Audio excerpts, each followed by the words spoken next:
Salut Mino, bienvenue sur Boko TV. Vous savez que dans Boko TV, on aime bien tester toutes les disciplines dans le sport automobile. On a fait du rallye, on a fait du rallye raid. Eh ben non, on l'a pas fait puisque c'est aujourd'hui, c'est dans cette vidéo. On a fait du rallye cross bien sûr.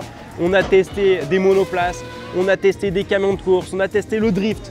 Et du coup aujourd'hui, rallye raid au Maroc. Donc on est à Erfoud, c'est pas très loin de l'Algérie. On est à côté des dunes de Merzouga. C'est un petit peu ici le laboratoire pour venir essayer dans le rallye raid. Il y a beaucoup d'équipes européennes qui viennent, des constructeurs européens qui viennent essayer ici. Aujourd'hui on a quelques jours du rallye du Maroc. Les équipes sont venues essayer, faire des essais. Et du coup je suis venu rejoindre Mathieu Baumel et Guillaume de Mévius qui sont tout simplement pilotes et copilotes dans la même équipe et dans la même voiture cette année. J'ai une mouche qui m'attaque. On a Guillaume qui a fait deuxième du rallye du Dakar dans la catégorie Rennes l'année dernière. Et puis on a Mathieu qui lui a gagné 4 fois en copilote le Dakar avec Alatia dans les années précédentes. Il me semble bien que c'était avec la Toyota. On va aller les rejoindre, mais avant ça, n'oubliez pas de vous abonner à la chaîne pour voir toutes les autres vidéos qui vont arriver sur Boko TV. Allez, c'est parti.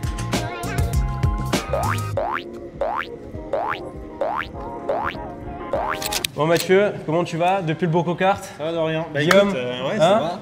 Ça s'était bien passé? C'était super bien passé, on s'est régalé, on a bien roulé et puis là on change un peu de... Voilà, du coup vous êtes venu à moi et du coup maintenant c'est moi qui viens à vous. Exactement. Voilà, c'est bon procédé. Bah, super. Bah, moi j'ai envie de découvrir le rallye raid. Je pense que beaucoup d'entre vous aussi qui regardent cette vidéo veulent découvrir parce que on connaît peut-être de loin mais on ne le connaît pas vraiment sur le terrain. Et donc voilà, qu'est-ce qui change déjà rallye raid, rallye, c'est quoi la différence? Bah, rallye, tu as le droit de faire des reconnaissances, okay. Donc tu connais la piste à 100%, ouais. Tu as le droit de passer même 2 fois pour marquer tes notes. Ici en fait on découvre tout pendant la course. Donc vous passez jamais avant? Non, reconnaissance interdite et puis c'est des longues spéciales. Donc un rallye c'est 15-20 km avec plusieurs par spéciales.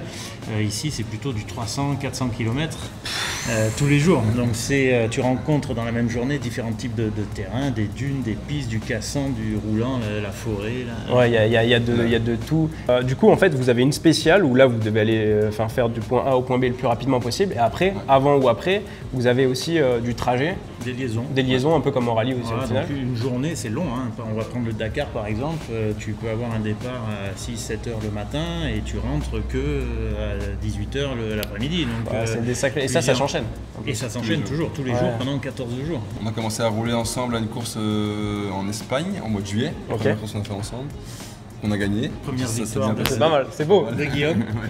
C'est beau, première. C'était top, ouais. Et donc voilà, donc là c'est tout frais, on commence maintenant. Et là on part pour un long terme, plusieurs années ensemble, plusieurs années dans la même voiture. Donc c'est vraiment un beau projet qui est en train de se finaliser, qui est finalisé. Ok. Du coup là on va vous retrouver au Dakar forcément cette année, dans une mini. Ouais, exact. Ok, bon ben on va suivre ça, En gros pour résumer, donc on a plusieurs catégories en rallye raid. Il y a l'Ultimate, dans lequel nous on roule maintenant, donc c'est avec la mini. Et puis on a le Challenger, donc ça s'appelle un Challenger, c'est la division 2. Ok, donc l'Ultimate c'est division 1, c'est comme Formule 1 mais du rallye raid. Exactement, dans la Formule 1 c'est l'Ultimate. La Formule 2, c'est ça. Ok. La Formule 1 du rallye raid, ça coûte vraiment extrêmement cher. Là aussi, ça coûte extrêmement cher. Je crois le Dakar, c'est quoi? C'est 300 Ici, ouais, avec ces voitures-là, pour avoir tout, ouais. on a complet avec toutes les options, je vais dire ça comme ça, et le confort qu'on peut avoir. On est aux alentours de 300 000 euros. Ouais, donc franchement, c'est gros budget. Mais bon, ça on le sait, le rallye raid, en plus, le Dakar, on part 15 jours, on dort dans le désert, faut qu'il y ait tout. La logistique qu'il y a autour, elle est énorme. Ouais, énorme. C'est ça qui coûte cher. La logistique, c'est un tiers du budget. C'est même un peu plus qu'un tiers du budget. C'est juste la logistique de partir, d'être sur place, de payer les inscriptions, etc. On a déjà un tiers du budget qui part là-dedans. Et après, bien sûr, on est beaucoup de monde pendant 3 semaines sur place, etc. Et donc après, il y a Division 2 et Division 3, c'est le SSV C'est le SSV plus classique, donc ça on connaît le Can-Am, Polaris, Yamaha. Donc ça, c'est des véhicules qui ressemblent, qui sont plus standards. Ils doivent démarrer d'une base standard. Nous, ici, on est vraiment sur un véhicule où il n'y a rien de standard. Ouais, les dimensions. On a des règles, bien sûr. Donc, il y a un règlement assez strict sur les dimensions, la puissance du moteur, la cylindrée du moteur, etc. Mais on peut choisir n'importe quel moteur, tant que c'est un 1000 cm3 turbo, on peut choisir ce qu'on veut. Donc nous par exemple ici, on a un 1000 cm3 turbo 3 cylindres de chez Volkswagen, qui est dans plein de voitures, hein, dans la Polo, la Golf, les Audi A1, tout ça. C'est un petit moteur du groupe VW qu'on peut retrouver partout. Et donc nous on a choisi ce moteur-là. qui est très fiable et qui fonctionne bien, qu'on ne peut pas modifier. Donc le moteur en lui-même est standard. Et on modifie que les accessoires alentours, donc le turbo est modifié, intercooleur, etc. Et la cartographie bien sûr. 185 chevaux, ça pèse 900 kg. C'est des boîtes séquentielles, donc c'est une vraie boîte de course séquentielle. Combien de rapports? 5 rapports. 5 rapports, ok. Et par contre on est limité à 135 km/h. Donc maximum 135. Ça c'est le règlement sportif, mais donc ça c'est en pour la sécurité. Ouais, la sécurité et un peu la performance aussi, parce que les Ultimate on est bloqué à 170. Donc pour qu'il y ait une différence aussi. 170, ils vont pas comprendre ça. J'ai oublié de vous mentionner, il était belge. Les pneus. C'est des pneus racing, donc c'est qui peut aller de partout. On utilise sur tous les terrains en fait le même pneu. Nous on a que ce soit dans du sable, dans des cailloux ou même dans la boue dans certaines situations, nous on a toujours le même pneu. Ça marche pas forcément bien partout. Non. Mais c'est cohérent de partout. Ça marche bien partout. Jamais très bien, mais bien partout. Donc du coup dans la voiture il y a le pilote, mais il y a aussi le navigateur. Exactement. Parce que t'as beau être champion du monde, si tu vas pas où il faut, tu gagneras jamais spécial. C'est sûr, tu vas tourner en rond dans le désert. C'est pas facile. Et donc ces dernières années, en fait, ça a vachement évolué la discipline. On a arrêté les cahiers et les crayons. Donc le roadbook papier a disparu. Et aujourd'hui, on a tout en fait sur des tablettes comme ça. On en a 2 en général. T'as quoi comme jeu dessus? Alors il y a des programmes cachés, mais je ne vais pas vous le donner. Non, voilà. Donc on a 2 tablettes comme ça. Donc les deux sont à l'intérieur. Les 2 sont à l'intérieur. Donc moi j'ai ça en fait en face de moi, ce qui me permet en fait sur une tablette d'avoir ce qui faisait le roadbook avant. Donc j'ai une télécommande, on verra tout à l'heure. Le roadbook, je le fais défiler et j'ai les informations en fait. Il y a quoi comme information? Il y a toutes les informations de changement de direction, les informations de danger et ça te décrit plus ou moins ce que tu vas retrouver devant toi. Sauf qu'on parlait de rallye tout à l'heure, où on a virage par virage. Là non, donc j'ai l'intersection à 800 mètres. Pendant 800 mètres, tu sais pas. Voilà, je sais pas, donc j'ai un cap à suivre, une direction. J'ai des informations de danger qui sont super importantes, en sachant que dans le désert, tu verras tout à l'heure, c'est pas parce qu'il y a un danger à 800 mètres qu'il n'y en a pas d'autres avant. Bien sûr. Et c'est ça qui est super dur en fait à comprendre quand tu arrives du rallye ou encore pire du circuit. Du circuit où tu connais tout parfaitement, la moindre bosse. C'est que là, tu conduis vraiment de tes yeux et il n'y a pas plus d'informations. Voilà, d'un côté, j'ai le roadbook, j'ai quelques informations de navigation quand même, avec le cap qui est suivi, ta vitesse, le kilométrage, parce que c'est la seule chose qui me permet de me recaler et d'être sûr de l'endroit où je suis. Donc là par exemple dans 800 mètres, tu sais que dans 800 mètres, du coup tu arrives à 500, 600, 700 mètres, tu sais que tu arrives à... Ça me permet de te faire un décompte et d'être sûr. En rallye raid, on est sûr à peu près à 100 mètres. C'est pas au mètre près. Mais tu verras, on arrive quand même à être précis, assez pour savoir dans quelle direction déjà il faut aller. Et après, vraiment, les dangers, encore une fois, c'est une notion un peu approximative, mais tu sais qu'il y a un truc un peu plus gros que ce que tu as déjà passé pendant les 3 autres kilomètres. Et moi, j'ai une question. Comment du coup, vu qu'il y a tout ça, comment c'est possible que parfois on regarde les résumés du Dakar, il y en a ils se perdent, ils tournent en rond, ils repartent, ils reviennent? Parce qu'en fait, de tous les 5-10 km, tu as des waypoints, des points virtuels en fait, où il faut passer dedans. Tu dois passer dedans.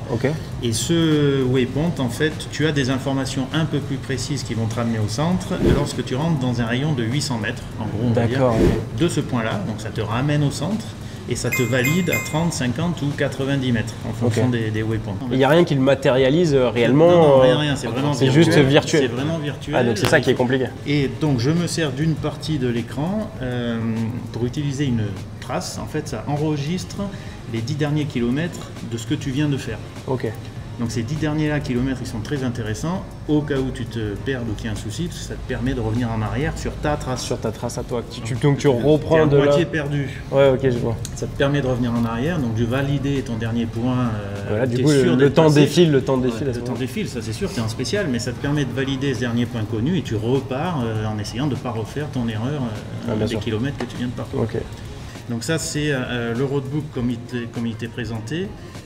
Les kilométrages, donc total, il faut que ça corresponde à le kilométrage qui est en dessous ici. Donc ça c'est 3 km, 3 km 5. Voilà. Donc à partir de là là c'est 3 km 5, voilà, de là à là c'est 3 km 5. Distance partielle, tu vois le petit numéro ici c'est 400 mètres, de là à là ça fait bien 3 km 100 plus 400 mètres. Ah oui, donc ça s'accumule. Exactement.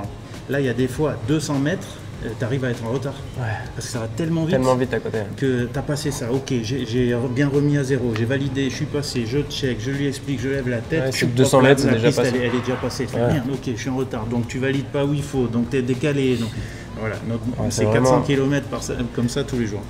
Toi, comment tu le suis, le cap? Moi, j'ai un répétiteur qui me donne juste cette info-là. Donc lui, il va me dire, ah, on part après à Y à gauche, on part cap 37. Donc moi, je sais que à cet Y-là, ou à la distance qui m'annonce, je dois essayer de trouver un Y qui va plus ou moins dans la direction 37. Il sait à quel cap on roule aussi, donc si tu roules au cap 20 et que tu dois aller au 37, tu sais que tu dois tourner de quel côté? Je sais pas. Ah ben là ça fait comme ça, non? Donc à droite. Ouais, à droite, c'est bon. Ça je fais un peu. Perdu, Il y a dans le sud on a le bateau. On va à la pêche. Exactement, et tout, c'est pareil. donc ça. Dans la voiture, on discute quand même beaucoup. Et puis quand il me dit, ah, je suis pas si sûr de moi, ça m'arrive, enfin ça lui arrive. Il me dit, ah, là, fais gaffe. Ou on arrive dans un truc, j'ai plein d'infos. Donc fais gaffe, j'ai plein d'infos à te donner. Ça va être compliqué de. Donc là, tu vois, les dessins sont quand même des fois un peu compliqués. Donc c'est pas évident. Il faut, voilà. Tu crois prendre à droite et en fait, mince, j'avais pas vu la petite. En fait, il y a 3 pistes, il y en avait. Ouais, bien sûr. Et en fait, c'était celle du milieu, c'était pas celle de droite. Exact. On va les manger et puis après, on va aller se préparer. Je vais mettre ma petite combinaison. Je vais monter à côté de toi au début pour que tu me montres un petit peu comment piloter sur les dunes et dans le désert. Et ensuite, après, je vais prendre le volant. Après, on ira tester et ça. tu vas montrer un petit peu comment on navigue dans le désert. Voilà. Bon, allez, c'est parti. On va se rassasier. À toutes les gars. Bon, on a fini le repas, les minots, et là, comme d'hab, petit thé marocain. Moi, je l'ai pris sucré pour plus de goût. Petit repos et on est parti. Bon, déjeuner fait. Je rentre encore dans la combinaison. Pourtant, on mange très bien au Maroc. Hein, donc bon. Ça, c'est le bon point. Il y avait une question qui était ultra importante que je voulais te poser. Et c'était tout simplement, voilà, ces véhicules derrière, ça vous suit de partout? En gros, le camion, c'est notre paddock à nous, c'est-à-dire qu'on n'a pas d'assistance, on n'a pas de bâtiment dans lequel tu peux retourner avec ça. Exactement, et du coup, en fait, tout est là-dedans, donc que ce soit l'électricité, donc groupe électrogène, compresseur, les pièces, tout est vraiment là-dedans. Et même là, on le voit là derrière, il y a carrément les tentes pour dormir. Donc, il y a les tentes qui sont entassées. Ouais, les mécanos, ils dorment vraiment en tente dans ce genre d'événement. Ok. Donc le soir, quand on arrive dans un bivouac, on appelle ça un bivouac, quand on arrive dans un bivouac, on est dans le désert, et on met le camion, on allume le groupe électrogène, on a de l'eau, une réserve d'eau, on a une partie tout pour vivre quoi. La nourriture est fournie quand même par l'organisateur, okay, bon, ça va. On a quelques compléments quand on a encore un peu faim. Et après voilà, nous on s'installe, on met notre tonnelle, on met tout et tout tourne autour de ce camion au final. Donc c'est vraiment un élément hyper important. Vous pouvez souder on peut souder, on peut vraiment... L'idée c'est qu'avec ces camions, c'est un atelier roulant et donc on sait réparer une bagnole n'importe où. Okay. En fait nous, pas comme en rallye, tu fais un tonneau, t'arrêtes, ta course elle est finie, c'est vrai. Nous ici en rallye raid, tant que tu ramènes la voiture à l'arrivée et que tu la répares pour le lendemain, tu roules. Okay. Donc en fait, des fois nous-mêmes, moi j'ai déjà eu le coup en 2022, je fais une petite erreur moi-même, je fais un tonneau dans les abats chameaux, on s'arrête 2 heures, on répare la bagnole, parce qu'on a les outils dans la voiture de course aussi. Donc on fait comme on peut. C'est démerde. Voilà. On se démerde, on ramène la voiture à l'arrivée, où on a perdu 3 heures sur la spéciale. Mais le soir je suis rentré, ils ont réparé et on est parti le lendemain. Donc ça c'est l'objectif de ce genre d'atelier, enfin ce genre de camion, c'est de pouvoir vraiment tout réparer. Je fais ces étirements où j'agrandisse la combinaison.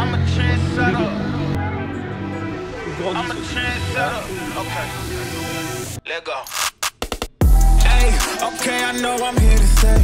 Counting on my wins, so I can't hesitate. Sign the code against us, get you out the way. Go hard, it's the only way to play. Let me say, I'm a trendsetter. I'm a go-getter. I'm a trendsetter. I'm a go-getter. I'm a trendsetter.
là c'est la guerre, hein. C'est la guerre. Guillaume, tu m'as envoyé en enfer de ouf là. Franchement, je me suis chié dessus. Vraiment. Premier virage. Putain, la caisse, ça passe dans des endroits, c'est ultra bien amorti. Et puis moi, ce qui m'a surpris, c'est vraiment tu peux vraiment mettre de l'angle. Parce que moi, je me suis dit à tout moment, le truc il part en tonneau direct. Là où c'est bien d'avoir un prototype, donc avec un châssis qui est fabriqué pour ça. Ouais, t'as un peu moins ce feeling là avec le véhicule d'origine. SSV, moi j'ai déjà fait des trucs où je pars comme ça, et puis le là, truc il part en deux roues, je redébraque pour le reposer comme ça parce que si tu continues. Mais là vraiment... ici en fait t'as vraiment ce truc en fait où tu prends du roulis, c'est normal, et tu peux aller dans les ornières en étant avec du roulis. Et pour vraiment aller le mettre en deux roues, il faut engager sévère ou rentrer dans les ornières comme ça. Ici, t'as un peu de tout. Tu peux quand même, là c'est pas grand, mais tu peux quand même aller faire 2-3 tours dans les dunes. T'as de la piste, t'as du bosselet, t'as du rapide. Ouais, tu peux avoir du lent. Et encore là, on a fait 3 km. Là, tu vas partir une boucle de 30 bornes avec Mathieu. Bah, tu vas avoir un peu de tout. Quoi. Putain, on va se faire 30 bornes. Oh, je vais doucement au début. Mais, apprentissage. Hein. Enfin, c'est pour ça quand tu as encore un Carlos Sainz à 62 ans qui arrive à gagner, c'est parce que c'est pas la vitesse pure qui compte, c'est la lecture, surtout la lecture du stratégie. Enfin, c'est cet ensemble de choses qui font que tu es bon et c'est pas ta vitesse pure qui te fera gagner à Dakar. Parce que là, tu as en fait, t'as ce côté quand même lourd, t'as un vrai de ici, là, je suis perdu. Et je vous dis, on va pas faire un château de sable. Mathieu il est pas à l'aise, il m'a dit attention, faut que je suive ce qu'il va me dire parce que moi je sais pas, je vais partir là-bas à bloc. Je suis chaud là. Il est bouillant. J'en profite pour remercier Mechanicus bien sûr, mon partenaire qui prend les vidéos aujourd'hui, vraiment qui font tout le visuel, donc merci à eux. Et si vous voulez checker ce qu'ils font, voilà, c'est un garage automobile sur Paris, juste ici, voilà, vous avez le lien. Et je vous mets aussi le lien en description les amis, voilà, partenaire de la Porsche GT3 cette saison. Toujours galère pour rentrer. Dans la voiture, on va voir si jamais faut pas rajouter un mousse. Je suis un peu grand. Ah ouais, t'es grand toi.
Voilà les moutons, c'est quoi dans tout le plateau. Allez les moutons. Allez les moutons.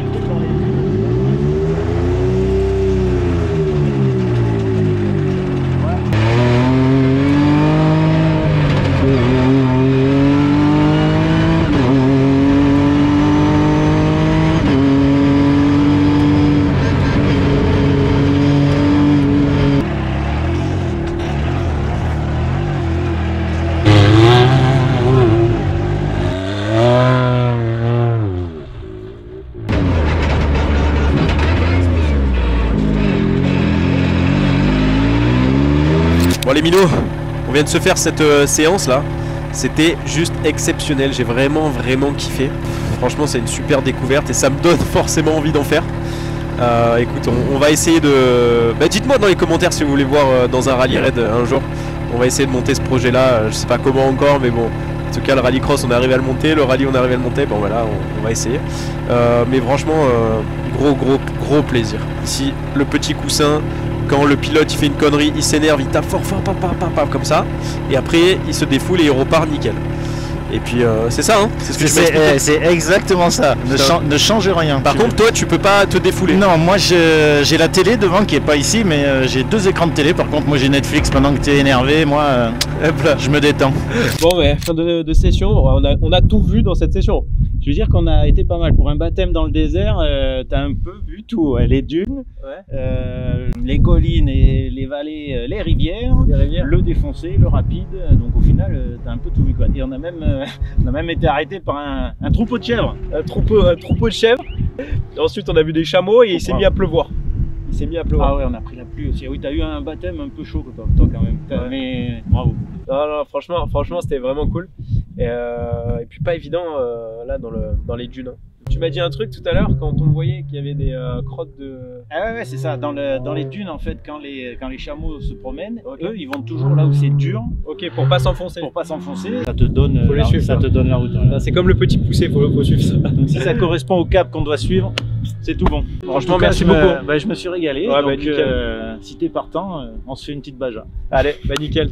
Puis les minots, n'oubliez pas de vous abonner pour voir la suite des vidéos, bien sûr, petit like et mettez en commentaire si vous voulez me voir, soit dans un baja, soit rallye raid, enfin voilà, on va essayer de monter un projet comme ça, mais bon, c'est pas facile. Et quand vous aurez suivi Dorian Boccolacci, après vous suivez Guillaume Demévius et Mathieu Baumel sur le prochain Dakar quand même. Ah oui, là, mais bien sûr, mais ça c'était tellement une évidence, non, on va vraiment les suivre à bloc en espérant, faut toutes les conditions réunies bien sûr, mais en espérant un très bon résultat. En tout cas, on va suivre ça cet hiver. On va tout bien préparer et rendez-vous au mois de janvier. Ce sera grâce à moi si gagne. Exactement. Bah oui. Allez, c'est parti, bougez pas, petite roulade.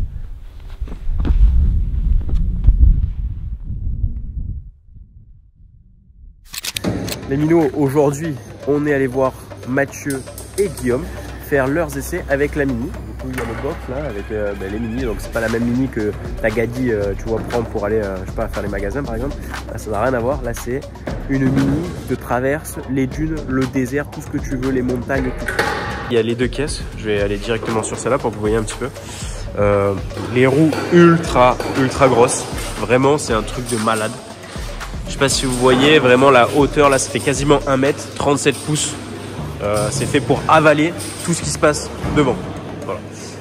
Ici, on va voir les 2 roues de secours, juste ici, très bas. Elles sont pas sur les côtés ici, elles sont très bas, justement pour avoir un centre de gravité bas. C'est pour éviter que du coup que ça déstabilise l'auto, voilà, quand il y a des bosses, etc. Si c'est bas, du coup ça reste beaucoup plus à plat, ça va moins basculer. Ici, on va voir la partie moteur juste derrière, aussi bas, très bas, pour la même chose. Ensuite, qu'est-ce qu'on peut voir? Bon ben, vous voyez bien les suspensions, hein, c'est des trucs de fou, hein. Vraiment des trucs de fou, c'est fait pour amortir tout ce qui se passe. Bien sûr, on a un petit logo Mini derrière, hein, immatriculé pour la route. On va rentrer à l'intérieur. Et là, comme vous voyez, ben, les 2 sièges baquets, on va voir les vitesses ici, le frein à main, mais bon, on l'utilise pas trop en rallye raid quand même. Et après, beaucoup de boutons, des choses qu'on retrouve assez régulièrement sur des voitures de course quand même. Et ici il y a la tablette et bien sûr il y a une autre tablette ici qui vient se fixer justement pour savoir où aller. dans la spéciale. Mais bon, là, il n'y est pas. Et bien sûr, les pédaliers, embrayage, frein, accélérateur. L'embrayage, on s'en sert que pour mettre le nut, la marche arrière ou la première. Sinon, après, ben, ça reste directement boîte séquentielle. Donc la caisse, là, elle fait 2 tonnes 2 et elle fait 2,40 m de large. Franchement, enfin, au niveau des roues. Ici, c'est à peu près 2 mètres et là, c'est 2,40 m. C'est juste énorme. La largeur de la caisse. Alors, ces essais ce matin? Bah écoute, ça se passe bien. On a fait déjà quasiment 200 km. Ouais, putain. Et voilà, là on fait du réglage de suspension. Donc okay. C'est pas la partie la plus sympa, okay. Mais au moins une fois que tu sais que tu as ton châssis qui est réglé, on pourra travailler des choses un peu plus importantes cet après-midi ou demain, le moteur et tout le confort autour de tout ça. Ok, bon bah nickel. Mais en tout cas, c'est ultra impressionnant par rapport à ce qu'on a vu hier. C'est beaucoup plus imposant. Ouais, c'est pas la même catégorie. C'est plus gros, c'est plus lourd. Pas de sable à l'intérieur. Il n'y a pas de sable à l'intérieur, pas de poussière. Donc ça, c'est un gros step. Ouais, c'est clair.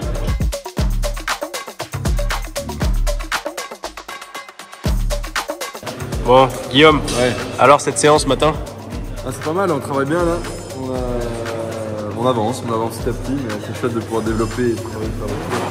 C'est assez chouette. Alors, on a vu du bord de la piste, c'était assez impressionnant.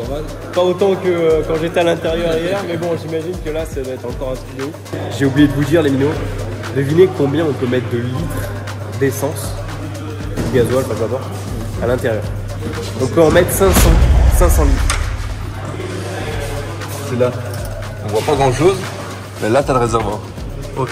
Ah ouais, bah là. Tout là, on voit pas grand chose. Tout l'arrière de la voiture. Tout l'arrière de la voiture. Derrière les sièges, t'as 500 litres d'essence. Wow, c'est un truc de fou. Donc là, forcément, dans le setup de la caisse, dans le pilotage, ça se ressent entre le début et la fin. Ça bouge beaucoup quand tu perds. On perd entre 200 et 400 kg en fonction des spéciales, mais tu perds en tout cas minimum 200 kg par spécial de fuel. Et donc ça, dans le setup, ça fait beaucoup. Ouais, c'est clair, putain.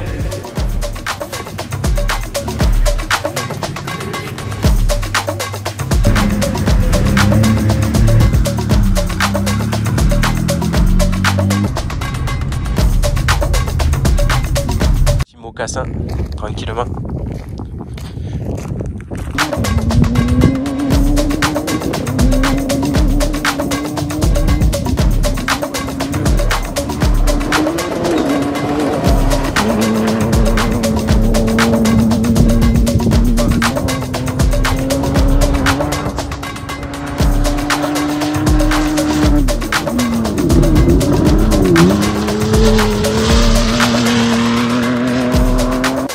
C'est à mon tour de prendre ta place. J'ai l'impression que tu vas t'asseoir à la place du copilote.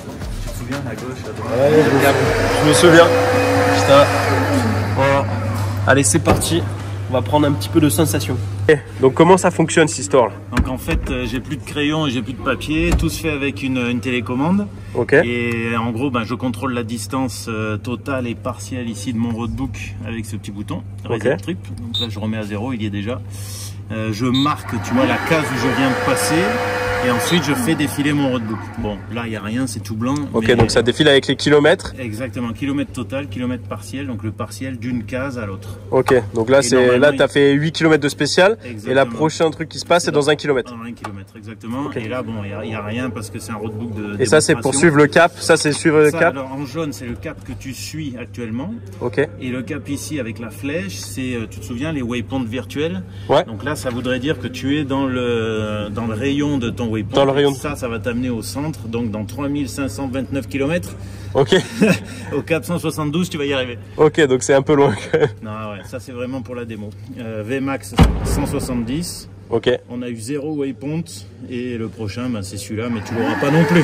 Ok, et ça c'est quoi ça? Ça c'est censé être ce qui reste en décompte jusqu'à la fin de ton secteur. Mais tout est faux sur ce roadbook, faut pas prendre exemple. Okay. Et on a 2 tablettes, tu vois, la deuxième vient ici, comme je t'ai expliqué hier. Donc là mon roadbook et ici la validation des waypoints.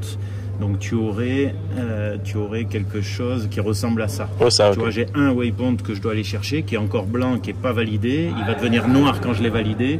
Et ici la trace que j'ai suivie sur, tu vois là, mes derniers 5 km. Attends, on voit pas bien. Voilà, comme ça. Ok. Voilà, donc j'ai ça de ce côté et le roadbook ici à droite. D'accord. Parfait. Bon ben merci. Bon courage. Allez, c'est parti.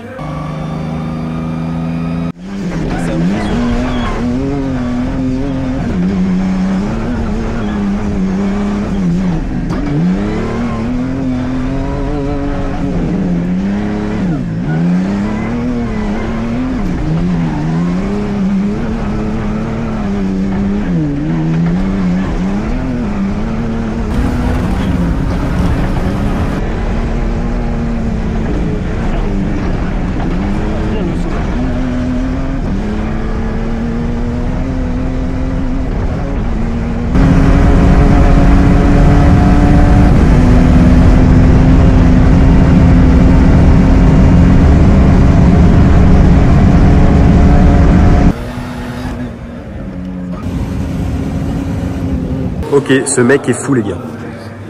Guillaume, il m'a satellisé, mais vraiment. Je suis choqué. Je sais pas si vous avez vu ma tête, mais j'étais choqué. On passe dans des endroits, le parcours, ça ressemblera en rien à ce que j'ai pu piloter, tu vois. Même si j'ai fait du trophée en brosse, même si j'ai fait du drift, même si j'ai fait du rallye, même le rallye terre, tu vois, ça bouge pas autant. Là, tu as vraiment beaucoup de 3D. Ça monte, ça descend, un truc, tu vas vite, tu as vraiment beaucoup de différences. Je suis jamais monté à côté de quelqu'un avec autant de sensations. Franchement, je suis choqué de fou. En vrai, j'aimerais que vous puissiez connaître cette sensation. C'est incroyable. Franchement, c'est incroyable. Bon, je t'avais dit de ne pas me satelliser. Oh, il m'a satellisé. Faut 10 par rapport à hier. Heureusement que j'ai eu hier en adaptation, exactement. Les minots avec Julien, on continue l'aventure. Petit tour à Airfood dans le souk. On vous montre tout ça de suite. Regarde ça. Qu'est-ce que tu choisirais comme chaussure là? Je serais parti sur les claquettes ou les mocassins.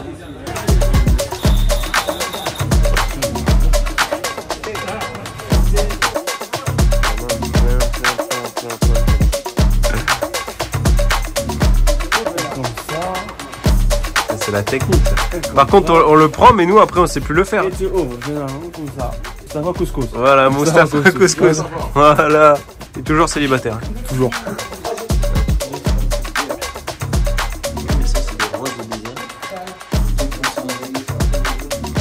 Allez, on finit cette vidéo, les minots, sur les dromadaires en traversant les dunes là, dans le désert. Oh putain, là ça va être galère. En tout cas, j'espère que la vidéo vous a plu. N'oubliez pas de vous abonner si c'est pas déjà fait. Et puis, on se dit à très vite sur Bocco TV. Ciao les gars.